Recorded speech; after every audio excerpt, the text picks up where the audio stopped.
जय भोले की हर हर महादेव बम बम भोले। आज मैं आपको सुख सागर मध्य भगवत कथा प्रथम स्कंद का 9वां अध्याय सुना रही हूँ। सुनी। सर्व धर्म कही भीष्म ने धर्मराज समझाए, कृष्ण स्तुति करते हुए दीन है प्राण गवाए। सुनिए। सूत जी ने कहा, इस प्रकार से धर्म यज्ञ राजा युधिष्ठिर प्रजाद्रोहों से डरे हुए जहाँ कुरुक्षेत्र में पितामह भीष्म अर्जुन के बाणों की सैया पर सो रहे थे, वहाँ पर धर्मों को जानने की इच्छा से जा पहुँचे। तब फिर सब भाई सुंदर रथों में बैठकर व्यास, धौम्य आदि ऋषियों के साथ और ब्राह्मणों के साथ वहीं पर पहुँचे। हे सौनक, तब रथ से भगवान कृष्ण भी धनुर्धारी अर्जुन के साथ साथ विभीषण के पास गए। अब वहाँ पर धर्मराज युधिष्ठिर भाइयों के साथ कुबेर समान शोभित होने लगे। वहाँ पृथ्वी में साक्षात देवता की तरह पड़े हुए पितामह विभीषण को देखकर कृष्ण के साथ पांचों पांडव ने प्रणाम किया।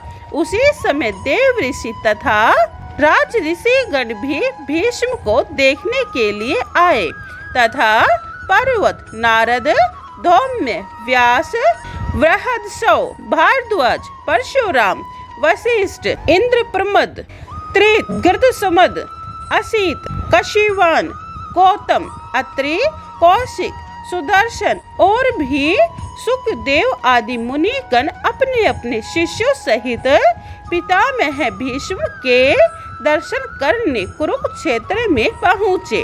पीछे से कश्यप एवं अंगिरा भी आए। इन समस्त ऋषि मुनियों का तथा समीप में खड़े हुए श्री कृष्ण भगवान का पितामह भीष्म ने वाणी से यथा योग्य पूजन सत्कार किया और पास में स्थित नम्रता तथा स्नेह युक्त शोक में निग्न हुए पांडवों को देखकर सरसैया पर पड़े हुए पितामह भीष्म आंखों में प्रेमाश्रु भर कर पांडवों से प्रिय वाणी कहने लगे, हे कुंती पुत्र वीर पांडु, तुम सब तो ब्राह्मण धर्म और भगवान श्री कृष्ण के आश्रित हो। पांडु के मर जाने पर देवी कुंती को तुम्हारे लिए बार बार बहुत कलेश सहने पड़े थे।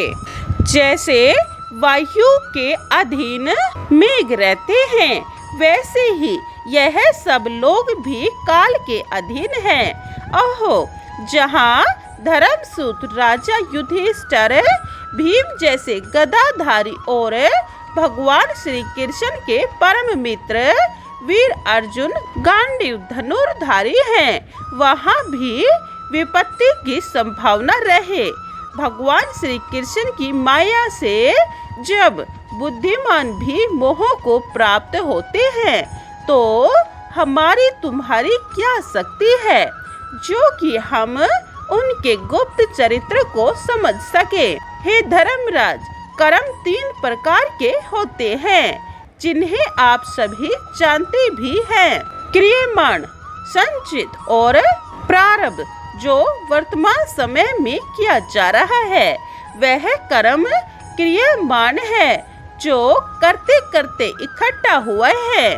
वह कर्म संचित तथा संचित में से धीरे धीरे जो हम उनका अब उपभोग कर रहे हैं, वही कर्म प्रारब्ध है।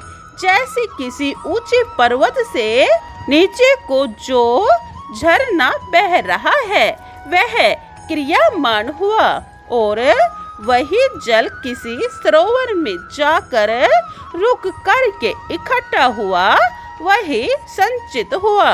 एवं संचित किए में से एक नहर रूप में कोई स्रोत निकलकर अपना कार्य करने लगे तो वह प्रारब्ध भोग भोगना है। सो हे भारत श्रेष्ठ, यह समस्त विश्व देव के अधीन है।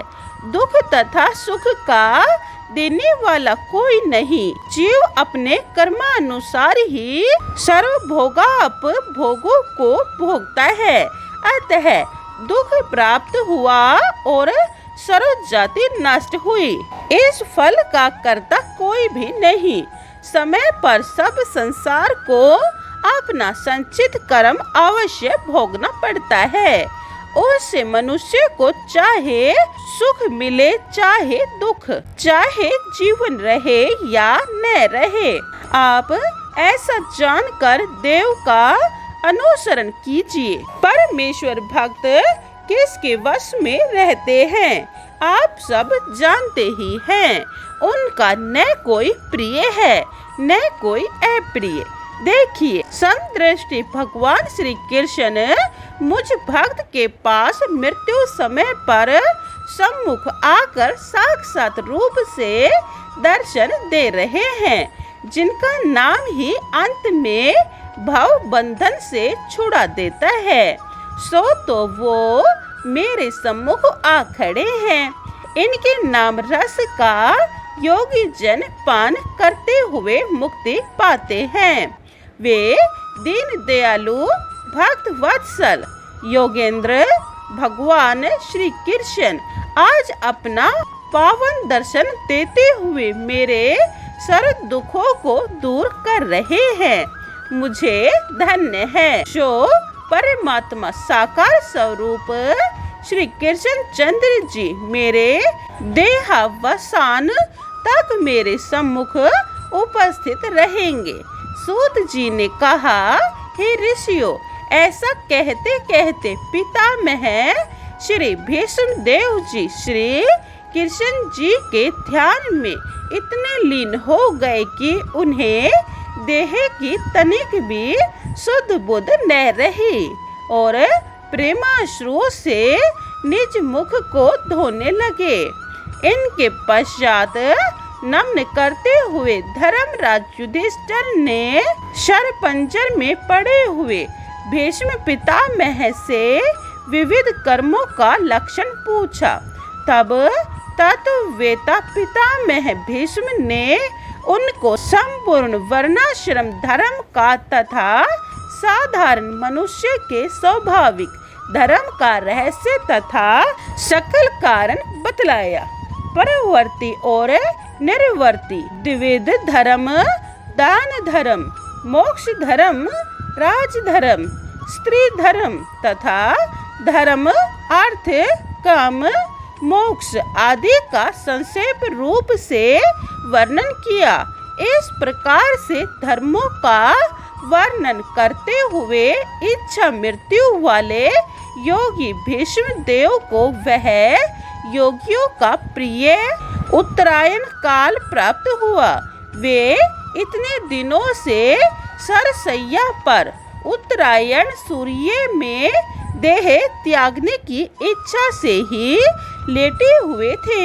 हे सोनक जी, तब पितामह भीष्म ने अपनी वाणी को रोककर मन को स्थिर कर अपने हृदय में कृष्ण को धारण कर और सबों के देखते देखते श्री कृष्ण भगवान की स्तुतियां करते करते प्राण त्याग दिए।